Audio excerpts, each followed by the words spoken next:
Hi guys, night match మాత్రం మామూలుగా లేదు. అందరూ ట్రోఫీ తీసుకొని సెలబ్రేట్ చేసిన వాళ్ళని చూస్తుంటారు.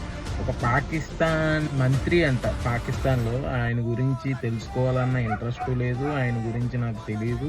ఆ మంత్రి చేతులతో అందుకోవడం ఇష్టం లేక మన వాళ్ళు ట్రోఫీని తీసుకోలేదు, కావాలని అవాయిడ్ చేసి ట్రోఫీ లేకుండా సెలబ్రేషన్ సూపర్ చేసుకున్నారు మన వాళ్ళు.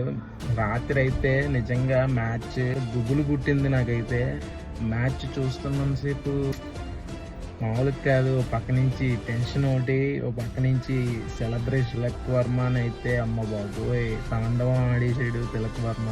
ఇంక కొట్టిన షాట్ లాస్ట్లో వచ్చి కొట్టాడబ్బా. ఆ షాట్తో ఇంకా సెలబ్రేషన్ మనకు మొదలైపోయింది. మళ్ళీ చిత్తుగా ఓడించాం మనం పాకిస్తాన్ని మూడోసారి. వీఆర్ ఇండియన్స్, ఇండియా జిందాబాద్, ప్రౌడ్ టు బి ఇండియన్. టీంకి మొత్తం అందరికీ టేక్ బాబు.